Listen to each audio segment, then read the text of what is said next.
Dhurandhar the revenge. నేను ఈ movie తెలుగులో చూడలేదు, హిందీ ప్రీమియర్ చూసి రివ్యూ ఇస్తున్నా. తెలుగు వర్షన్ ప్రీమియర్స్ అనేవి క్యాన్సిల్ అవడం వల్ల హిందీలోనే చూడాల్సి వచ్చింది. ఎందుకు తెలుగులో క్యాన్సిల్ అయింది అనేది లాస్ట్లో మాట్లాడుకుందాం. ఇంకా రివ్యూలోకి వెళ్ళిపోతే, దురంధర్ పార్ట్ 1 చూసినప్పుడే మనం అనుకున్నాం ఆదిత్య ధర్ ఒక బెంచ్ మార్క్ ని సెట్ చేశారని. కానీ ఈ సీక్వెల్ తో ఆయన ఆ బెంచ్ మార్క్ ని క్రాస్ చేయడమే కాదు, అసలు సినిమా ఎట్ ఇట్స్ బెస్ట్ అంటే ఏటో చూపించారని చెప్పొచ్చు.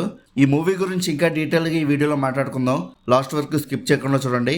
ఇంకా ఆ మూవీలో స్టోరీ గురించి మాట్లాడుకుంటే, పార్ట్ 1 ఎక్కడ ఆగిందో అక్కడి నుంచే మొదలవుతుంది.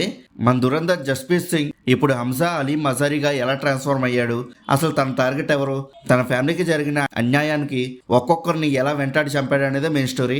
అసలు ఈ సీక్వెల్ పైన ఎక్స్పెక్టేషన్స్ నేచురల్లీ స్కై హైలో ఉన్నాయి. కానీ థ్యాంక్ఫుల్ గా ఆదిత్య ధర్ ఆ ఎక్స్పెక్టేషన్స్ ని మీట్ అవడమే కాదు, ఒరిజినల్ ఫిల్మ్ కంటే ఒక స్టెప్ పైకి వెళ్లారు.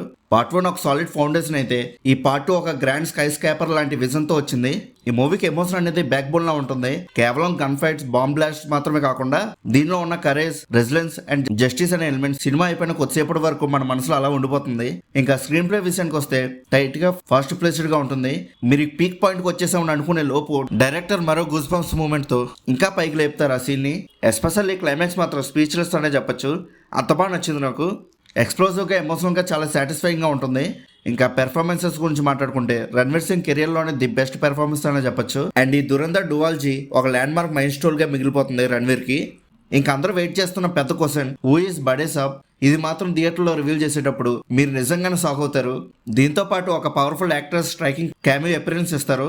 ఇది సినిమాకి మరో పెద్ద సర్ప్రైజ్. ఇంకా సపోర్టింగ్ క్యాస్ట్ గురించి మాట్లాడుకుంటే, సంజయ్ దత్ స్క్రీన్ ప్రెజెన్స్ అయితే పీక్స్ అంతే. ఆయన డైలాగ్ డెలివరీ కానీ, ఆ స్వాగ్ కానీ ఎక్సలెంట్ అంతే.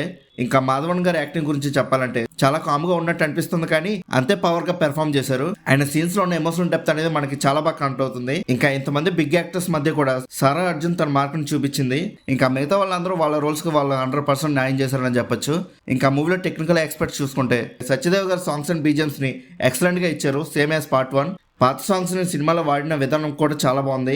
ఇంకా యాక్షన్ సీక్వెన్సెస్ చాలా గ్రాండ్ గా, విజువల్స్ చాలా కొత్తగా ఉన్నాయి. బ్యాక్గ్రౌండ్ మ్యూజిక్ డ్రామాని ఇంకో లెవెల్ కి తీసుకువెళ్తే, ఎడిటింగ్ మాత్రం చాలా షార్ప్ గా ఉండి, దీనివల్ల 4 hours మూవీ అయినా సరే ఎక్కడ స్లో అనిపించలేదు మూవీ. ఇంకా ఓవరాల్ గా ఈ దురంధర్ ది రివెంజ్ మూవీ ఎలా ఉందని అడిగితే నాకైతే చాలా బాగా నచ్చింది. ఇలాంటి మూవీస్ థియేటర్ లో చూస్తేనే బాగుంటాయి, సో మీరు అస్సలు మిస్ అవ్వకండి.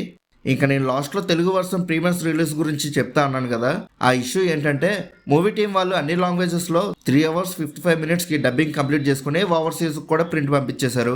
ఆ తర్వాత మూవీ మేకర్స్ వాళ్ళు మూవీని ఇండియాలో స్క్రీనింగ్ కి సెన్సార్ వాళ్ళకి పంపించారు.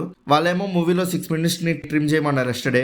దానివల్ల టైం సరిపోక తెలుగు వర్షన్ ఎడిట్ చేసి కాపీస్ ని డిస్ట్రిబ్యూటర్స్ కి పంపించలేకపోయారు. దానివల్ల ప్రీమియర్ షోస్ అనేవి తెలుగులో క్యాన్సిల్ చేయాల్సి వచ్చింది అంతే, ఇంతకన్నా ఇంకేం లేదు.